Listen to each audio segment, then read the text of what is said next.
여러분 설 명절 잘 보내셨습니까? 건강이 뵈니 참 감사하고 또 좋습니다. 옆에 계신 분께 축복하며 인사하겠습니다. 부흥과 구원의 은혜가 있길 바랍니다. 부흥과 구원의 은혜가 여러분에게 있기를 간절히 바랍니다. 여러분, 부흥과 구원, 올 신년 성회의 주제였고요. 또 오늘 그리고 우리 2025년 우리 교회의 핵심 키워드가 바로 부흥과 구원입니다. 교회와 가정의 기도의 좋은 방향과 주님 주신 주제가 있고 성령의 인도하심이 있으면 길이 열립니다. 여러분, 하나님이 여시는 길은 영혼이 살아납니다. 하나님의 함께 하심에 대한 분명한 인식과 고백이 가능해집니다. 하나님께서 길을 여셔야 해요. 내가 하고 싶은 일과 하나님께서 나를 통해 하실 일이 다를 수 있습니다. 그래서 우리는 잘 구별해야 합니다. 만약 오늘 바울과 같이 내 것이 아닌 하나님의 소유로서 하나님의 구원을 향한 도전을 할 수 있다면 내가 밟는 땅이 다 비옥할 수는 없지만 더 비옥하게 하실 하나님께서 분명히 그 광야처럼 보이지만 그곳에서 하나님 뜻을 만날 수 있는 가장 풍요로운 자리로 바꾸어 주실 겁니다. 특별히 여러분, 오늘 본문은 우리가 쉽고 단순하게 읽고 넘어가기가 편한 본문입니다. 옥에 갇힌 바울이 오히려 찬송과 기도를 했더니 기적이 일어나서 그곳을 벗어났고 또 때마침 간수의 가정이 세례받고 구원을 받았다. 이렇게 요약하기가 쉬운 본문이에요. 그러나 그렇게 단순한 본문이 아닙니다. 이 속에는 아주 중요하고 깊은 뜻이 담겨 있어요. 사랑하는 교회 여러분, 오늘 이 시간 오직 하나님께만 영광을 올려드리며 내 생각, 내 방식, 내 소유, 내 미래를 다 내려놓고 허락하신 말씀을 통해 전능하신 하나님의 음성이 우리 마음과 영에 깊이 새겨지는 은혜가 있기를 간절히 바랍니다. 여러분, 오늘 바울은 사실 자기가 가고 싶었던 길이 먼저 있었어요. 오늘 우리가 읽었던 16장인데요. 6절에 보면 성령은 바울의 길을 막았다고 합니다. 성령이 아시아에서 말씀을 전하지 못하시게 했다라고 기록이 되어 있어요. 그리고 같은 장 7절에 보면 가고자 애쓰되 예수의 영이 허락하지 아니했다고 나와 있습니다. 두 번이나 성령이 바울이 가고자 했던 선교의 경로를 막으셨어요. 바울은 아시아의 북쪽으로 가고 싶어 했습니다. 그리고 또 자기 판단하에 지금은 이쪽으로 선교를 가야겠다고 그리고 결정을 했었어요. 그러나 성령께서 그의 길들을 다 막으셨습니다. 왜 막으셨을까요? 왜 성령께서는 복음을 전하겠다, 선교하겠다고 했던 바울의 경로를 다 막으셨을까요? 여러분, 처음에는 잘 모릅니다. 하나님의 일을 더 잘하려고 해도 때로는 막힐 때가 있어요. 그래서 믿음이 좋다고 할수록 오히려 더 모를 수도 있습니다. 그렇기에 하나님은 작정하셔서 바울에게 오늘 사건 이전에 환상을 보여주셨어요. 환상으로 마게도냐 사람 한 사람을 바울에게 보내주셔서 우리를 도우라고 그 마게도냐 사람이 말하는 거예요. 그러니 바울이 가야 될 길은 아시아의 북쪽이 아니라 마게도냐였다라고 바울이 생각할 수 있도록 환상을 주셨습니다. 그리고 바울은 이내 그가 부른 곳으로 갔어요. 16장 10절에 보면 이는 하나님이 저 사람들에게 복음을 전하라고 우리를 부르신 줄로 인정했다고 나와 있습니다. 하나님께서 우리를 부르셨다라고 그 환상 가운데 이해를 한 거예요. 깨달은 겁니다. 어떻게 알 수 있었을까요? 성령께서 알게 해 주신 거예요. 여러분, 이 이야기 중에 이 부분이 굉장히 중요한 부분입니다. 성령께서 바울에게 임하셔서 길을 막으시고 또 어디로 가야 할지를 깨닫고 알게 해 주셨어요. 저는 늘 그렇게 알 수 있을까요? 아니요. 저는 그렇지 못합니다. 혹 여러분은 어떠십니까? 하나님께서 때가 되면 이리 가라 저리 가라 그렇게 다 알 수만 있다면 얼마나 좋을까요? 그러나 믿음이 좋을수록 신앙의 길이가 오래될수록 오히려 더 모를 수도 있어요. 하나님이 내게 주신 신호, 그것은 여러분 환상에만 있지는 않습니다. 이 일은 하나님이 하신 일이라고 믿어지는 이 믿음의 확신이요, 때로는 설교 가운데, 때로는 말씀을 읽는 가운데, 기도 가운데 알 수도 있는 거예요. 그럴 때일수록 우리는 기도하고 또 기도하며 그 길로 갈 수 있는 그런 비전의 사람이 되어야 합니다.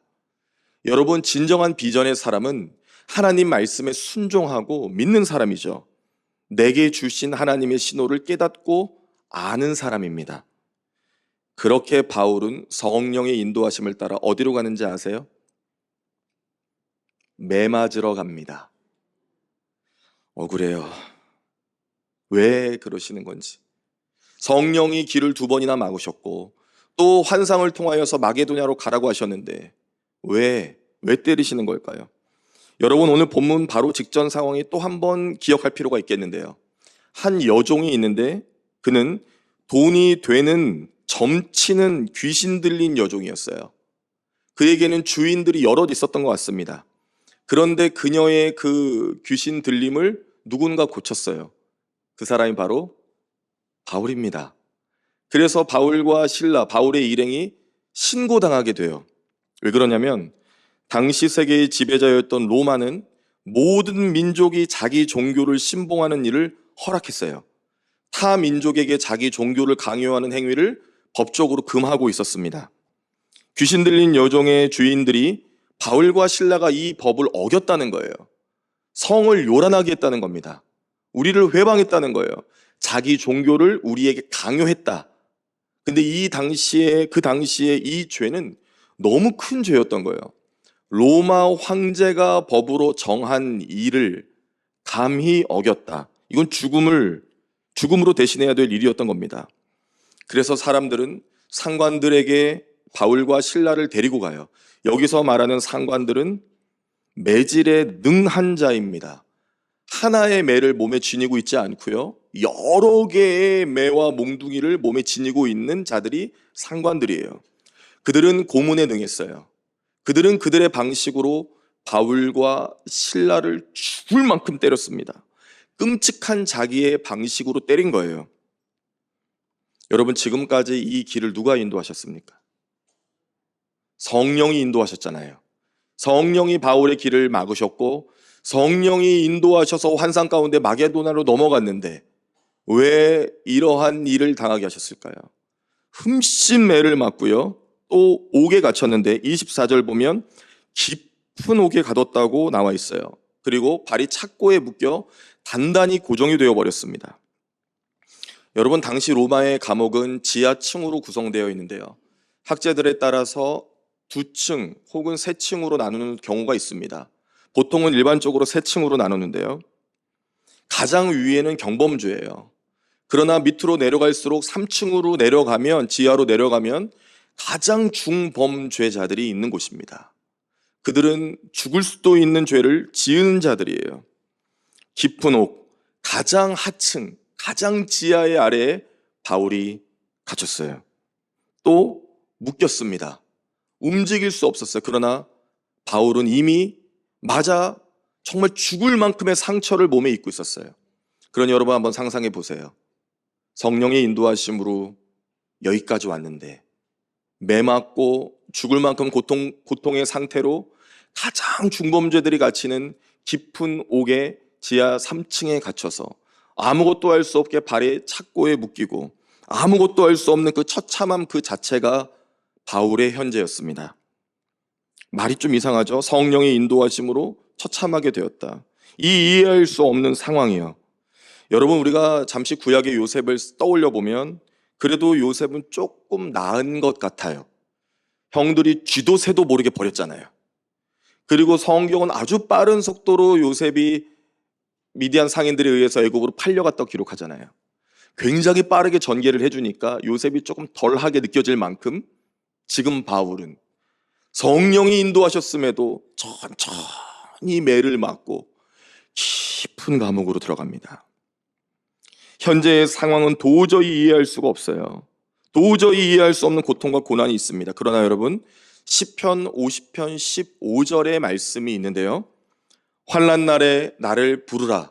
내가 너를 건지리니 내가 나를 영화롭게 하리로다. 아멘. 여러분, 환난 날에 누구를 부르라 하십니까?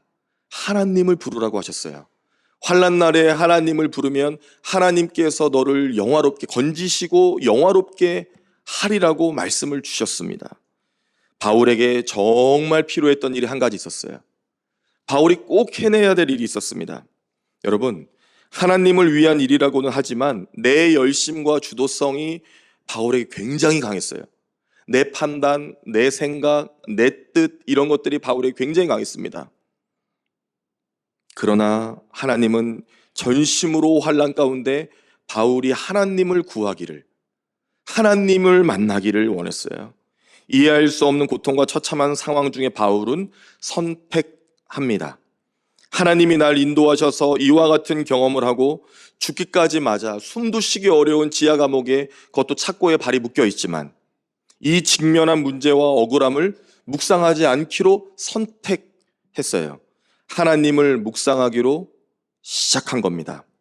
나와 같은 자, 예수를 비방하고 박해하고 또 괴수와 같은 죄인인 나를 사도로 삼으시고 복음을 전하게 하신 이가 자기 아들을 아끼지 않고 내어주신 나의 아버지 하나님이심을 믿고 그 믿음을 선택한 거예요. 여러분, 제가 정말 좋아하는 구절이 있는데요. 로마서 8장 32절입니다.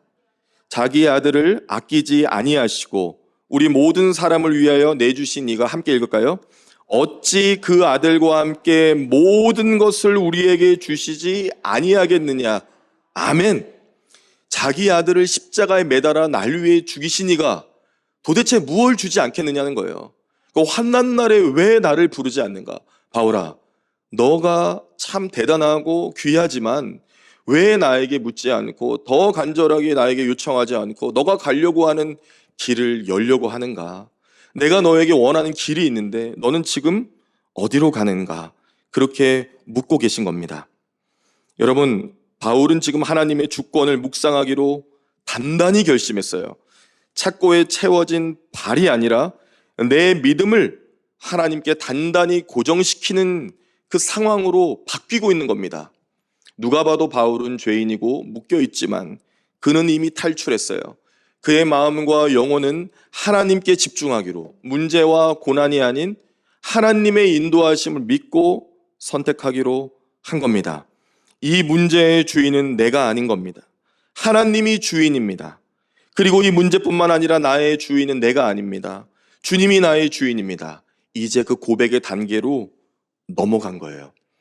여러분, 우리는 신앙의 등급을 나눌 수는 없지만 여러분, 믿음과 이 감사의 이 순종의 행위들은, 제가 한번 웃자고 얘기하는 건데 지금 너무 얼굴들이 다 진지하셔가지고, 여러분, 감사는요, 삼류에게는 감사한 일이 실제 보여야 감사한답니다. 이류에게는 감사할 일이 보일 것 같으면 감사한대요. 인류 맞춰보세요. 감사할 일이 없어도 어떻게 그렇게 잘하세요? 다 우리 남부교회는 인류 신앙인 거예요. 지금 바울이 감사할 수 있는 세상의 조건은 없어요. 매맞고 감옥에 갇히고 억울하게 발이 착고에 묶였습니다. 그러나 지금 감사하며 하나님께 모든 걸 다 맞추고 있어요. 그 놀라운 은혜가 바울에게 임했습니다. 신라에게 임했어요. 고난 가운데 자기 정체성을 찾는 자, 그 걸음을 걷게 되었습니다. 하나님의 자녀는요, 고난 가운데, 환난 가운데 자기가 누구인지를 발견하는 사람이죠. 광야에서 만나를 볼 것이 아니라, 내려주신 귀한 음식을 볼 것이 아니라 누가 만나를 주셨는지를 찾는 거예요. 그 손이 누구의 손인지를 깨닫는 겁니다. 인생의 전쟁, 삶의 전쟁, 영적인 전쟁에서까지도 누가 승리의 깃발을 들고 있는지를 확인하는 거예요. 그리고 그 승리의 깃발을 드신 이 옆에 서는 건데요. 바울은 이 상황의 승리자, 그리고 이 모든 것을 이끄실 이가 하나님이심을 믿고 선택하여 하나님 편에 섰어요. 그런데 여러분, 놀랍게도 25절에 보니 죄수들이 찬송과 기도를 들었다라고 나와 있잖아요. 여기서 우리가 확인해야 될 것은 이 죄수들입니다. 여러분, 사실 바울이 감옥에 갇힌 일이 중요하지만 그가 누구와 있는가도 중요해요. 하나님께서는 바울의 모든 선교의 여정을 통해서 그 옆에 꼭 필요한 사람들을 붙였거든요. 죄수들입니다. 지하 맨 밑으로 깊은 옥으로 들어갈수록 더 중한 죄를 지은 자들이라고 했잖아요. 그들은 구원을 받을 수 있는 자격도 없고 누군가 복음을 전하지도 않을 거예요. 바울이 가고자 했던 곳은 로마, 그리고 그들 시민들이었을 겁니다. 그리고 때로는 귀족들이었을 거예요. 어쩌면 영향력 있는 사람에게 복음을 전하고 싶은 마음이 있었을 수도 있습니다. 그러나 하나님은 가장 큰 죄를 범한 자들 가운데로 바울을 보내셨어요. 하나님께서는 그들에게 구원을 주고 싶으셨던 겁니다. 그리고 여기서 우리가 주목할 만한 것은 들었다라고 하는 단어예요. 여기서 들었다라고 하는 단어가 심상치가 않습니다. 이 뜻이 원어적 해석이 잘 듣다, 귀를 기울이다, 관심을 두다, 우연히 들은 게 아니라 관심과 목적을 두고 잘 듣고 있었던 거예요. 이상했겠죠. 지하 하층으로 맨 3층까지 내려온 자들이 한밤중에 찬송하고 기도하는데, 그런데 집중하게 되는 거예요. 무엇을 찬송하고 무엇을 기도하는지를 듣게 된 겁니다. 여러분, 하나님이 일하기 시작하셨어요. 하나님의 때가 도래했습니다. 그렇게 감옥의 자리는 은혜의 자리로 바뀌면서 이제 기적이 시작되는데요. 지진이 났어요. 갑자기요. 지진이 납니다. 하나님을 선택하고 자기 자신을 완전히 내려놓은 이 시간 속에 지진이 났어요. 주인을 하나님으로 인정하고 믿음을 선택했을 때, 절대 주권을 믿음으로 기도한 그때 지진이 났어요. 찬송과 기도의 행위가 아니라 지금 온 마음과 중심을 하나님께 쏟고 있을 때 지진이 났습니다. 여러분, 세상이 볼 때는 감옥, 그것도 맨 밑에서 오해받고 억울하게 붙잡혀서 착고에 차여서 찬송하고 기도한 한밤중에 그런 사람들이 미친 짓 같겠죠. 그러나 이들의 놀라운 순종의 믿음을 하나님은 사용하셨어요. 지하 깊은 옥의 문들이 열릴 만큼 엄청난 강도의 지진이 났어요. 여러분, 지상의 건물이 흔들린 정도가 아니고요, 저 깊은 지하까지 흔들릴 만큼의 지진이요. 어느 정도의 강도여야 옥문이 열릴까요? 그리고 착고가 풀릴까요? 여러분, 착고가 뭔지 아시죠? 머리나 손이나 다리에 이렇게 판처럼 해가지고 묶어버리는 거잖아요. 도저히 이건 풀려지지 않거든요. 성경을 보니 그들을 묶었던 것이 풀렸고 옥문들이 열렸대요. 옥문이 아니고요. 다 열리고 풀려진 거예요. 얼마나 강력한 흔들림이었으면. 그때 간수가 스스로 목숨을 끊으려고 합니다. 왜냐하면 당시의 로마의 간수들은 죄인이 탈옥하면 대신 처형받아요. 처형이요. 불명예스럽게 죽습니다. 그런데 옥문이 열린 게 아니라 옥문들이 열렸어요. 죽은 거예요. 그래서 자결하려고 했어요. 처형당하느니 내가 스스로 자결하겠다는 거였습니다. 그때 이 살 소망이 없고 이미 죽은 것과 같은 간수를 향해 바울이 소리치잖아요. 자결하지 마라. 죽지 마라. 몸을 상하게 하지 마라. 내가 여기 있다. 도망가지 않았다. 지금 죄인이 간수를 위로합니다. 긴장이 풀린 간수가 그 소리를 듣고 어두우니까 다 흔들려서 다 사라졌으니까, 불빛마저 사라졌으니까 등불을 들고 그 바울과 실라가 있는 옥으로 간 거예요. 확인해 보니 있어요. 그리고 그 실체를 확인한 후에 그대로 바울과 실라 앞에 엎드렸습니다. 그리고 놀라운 질문을 마주하게 돼요. 사실 지금 이 상황이요, 25절에 한밤중에 이렇게 시작되고 지진이 나고 계속 있다가 이제야 불이 밝혀지는 시간이거든요. 사실은 이것은 아주 영적인 의미가 있죠. 굉장히 놀라운 질문을 할 수 있도록 불을 밝혀주신 거예요, 하나님께서. 이제 하나의 질문을 바울이 듣게 됩니다. 이 질문을 듣자마자 바울은 다 알았을 거예요. 왜 하나님이 길을 막으셨고, 왜 하나님께서 아프게 하셨고, 감옥에 갇히게 하셨고, 지진이 나게 하셨고, 이 모든 상황을 만드셨는지를 한 번에 이해할 수 있는 너무너무 놀라운 질문을 간수가 30절에 합니다. 선생들이여, 내가 어떻게 하여야 구원을 받겠습니까? 라고요. 여러분, 지금 간수가 방금 전까지 자결하려고 했다니까요. 방금 전까지 죽으려고 했어요. 그런데 갑자기 나온 질문이죠. 어떻게 하면 내가 구원을 받겠습니까? 우리가 기억을 더듬어 보면 한밤중에 바울과 실라가 무엇을 했습니까? 그 매를 맞고 고통과 죽음 가운데, 아픔 가운데, 환난 가운데 무엇을 했습니까? 찬송과 기도했어요. 죄인들만 들었던 거 아닙니다. 그곳을 지키고 있던 자들도 들었던 거예요. 믿음은 들음에서 납니다. 여러분, 그것이 들려진 거예요. 하나님은 철저하게 계획하셨던 거예요. 그렇게 간수가 이 놀라운 질문을 하고요. 그리고 유명한 주석인데요, 터툴리안의 바울의 몸은 옥에 갇혔지만 마음은 천국에 있었다. 그 천국 시민과 같은 모습으로 온몸에 상처가 있고 고통 가운데 있었으나 천국의 사람같이 찬송하고 기도하며 그 자리를 하나님의 나라로 만들어 갔던 거예요. 그래서 구원이라는 단어가 나온 거예요. 내가 어떻게 하면 구원을 받을 수 있습니까? 그런데요, 여러분, 이제 나오는 한 구절은 정말 놀라운 말씀이에요. 가장 예수 그리스도의 복음에 대해서 명확하고 정확하고 훅 찌른 것처럼 들어오는 한 말씀이 바울의 입을 통해 고백되어집니다. 31절인데요. 31절은 같이 큰 목소리로 읽었으면 좋겠습니다. 31절 시작. 이르되 주 예수를 믿으라. 그리하면 너와 내 집이 구원을 받으리라 하고. 아멘. 아멘. 이제 한 번 더 읽어야 돼. 이건 막 10번 읽어도 되는데 한 번만 더 읽을게요. 시작. 이르되 주 예수를 믿으라. 그리하면 너와 내 집이 구원을 받으리라 하고. 아멘.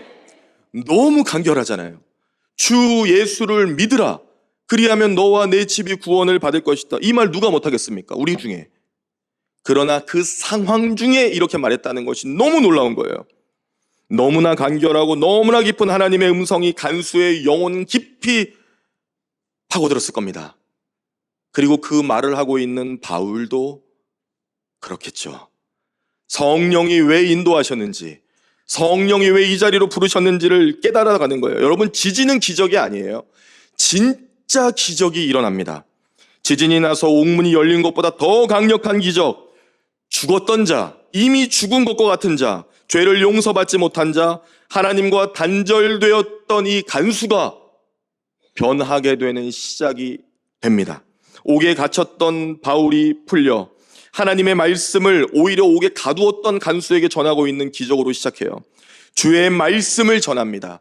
비방자였던 박해자였던 바울이 감히 하나님의 말씀을 간수와 그의 집에 있는 모든 사람에게 전하고 있는 이 상황이 기적이죠. 말씀이 선포되고 들리고 믿어지는 역사가 일어났어요. 여러분, 이쯤에서 제가 다시 한번 질문 드릴게요. 누가 갇혔던 죄수입니까? 누가 진짜 갇혔던 죄수입니까?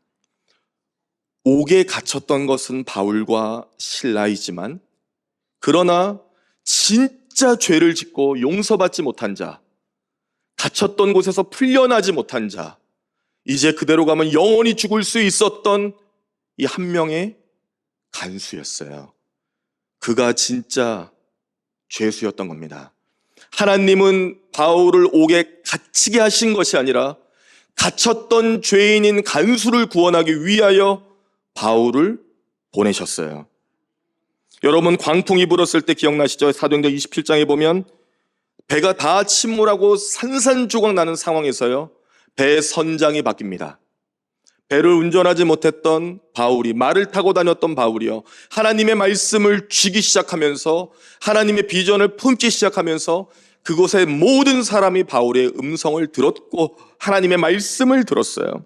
그리고 오늘 하나님의 말씀이 다시 바울에게 주어지면서 이 감옥에서도 진짜 죄인들을 구원하는 역할로 하나님이 놀라운 사도로 사용하여 주셨습니다. 성령이 쓰고 있는 하나님 역사의 귀중한 펜이 되었어요. 인간의 눈으로는 알 수 없고 볼 수 없기 때문에 성령만이 깨닫게 해주시는 그 길을 걷게 되었습니다. 그리고 참 재미난 일이 벌어지는데 저만 재밌을까 봐 이미 걱정이 되고 있습니다. 그 밤에 간수가 자기 집에 초청해서 바울을 데려다가 상처를 씻겨요. 여러분 지금 별로 감동이 안 오시는데 저는 이거 설교 준비하며 눈물이 나더라고요. 왜 보였을까? 갑자기 상처가 그거 왜 보였을까요? 그리고 왜 상처를 씻기는 일이 성경에 기록되었을까요? 변화된 거예요. 보이는 겁니다. 그동안은 당연한 죄수였던 바울과 실라가 보였겠죠.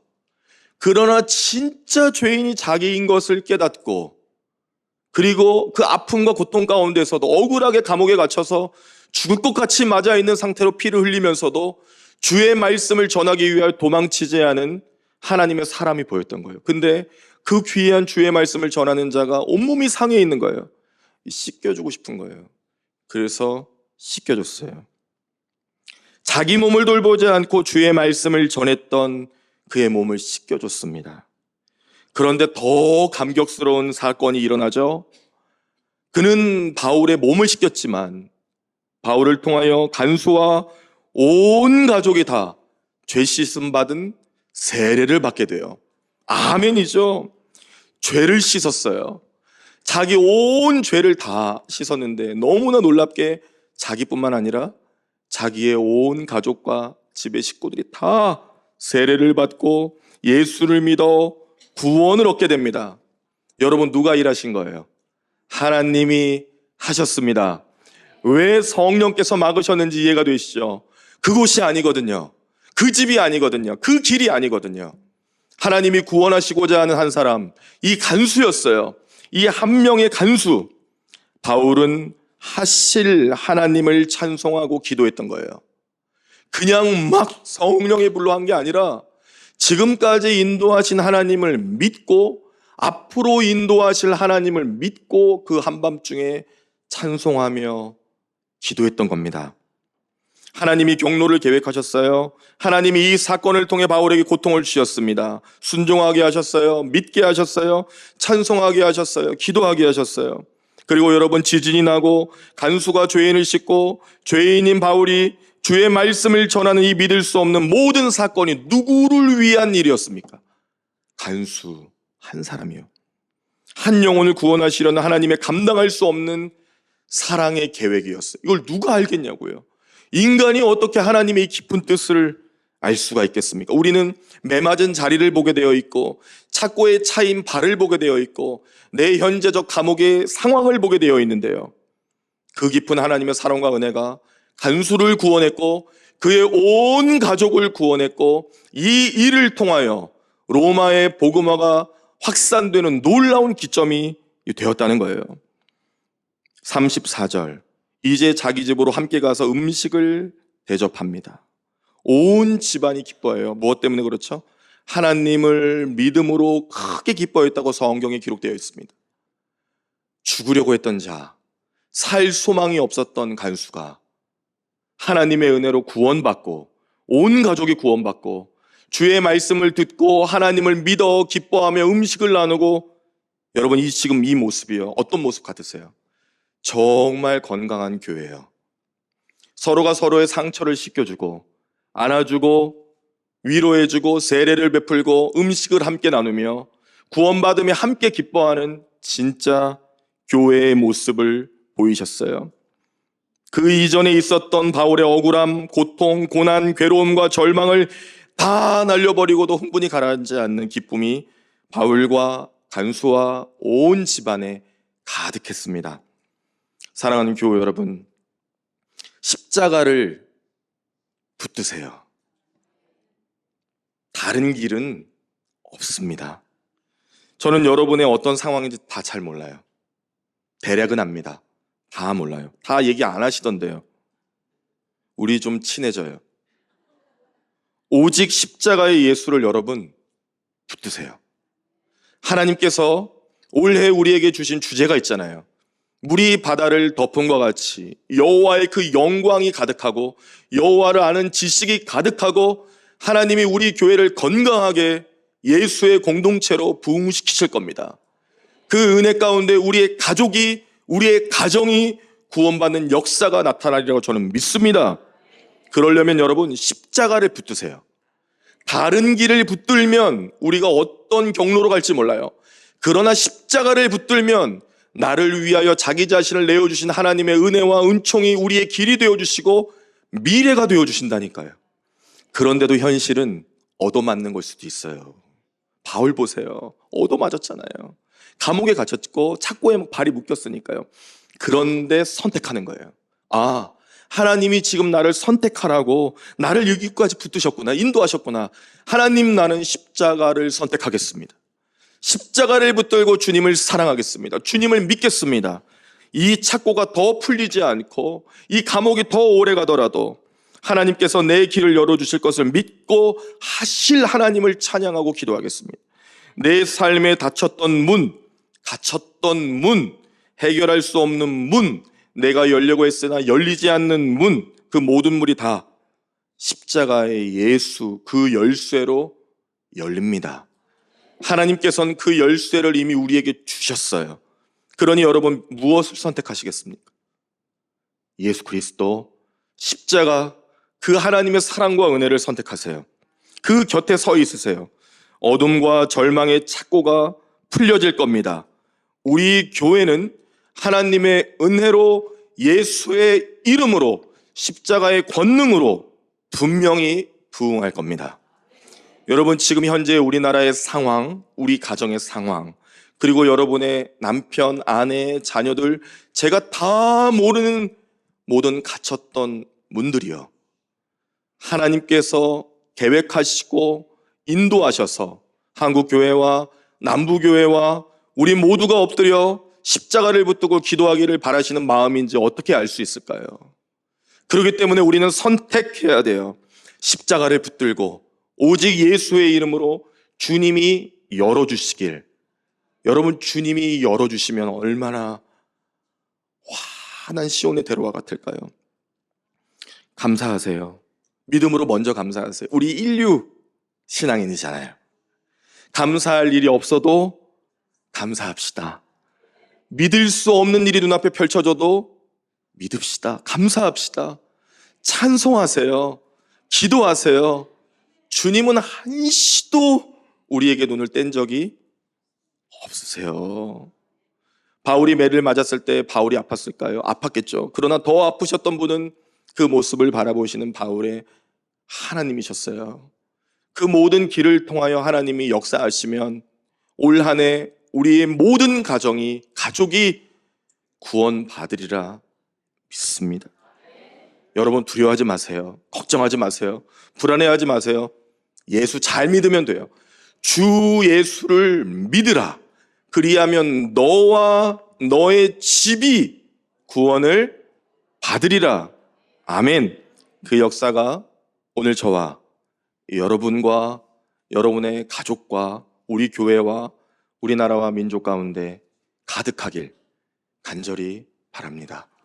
기도하겠습니다. 하나님 아버지, 감사합니다. 하나님 아버지, 감사합니다.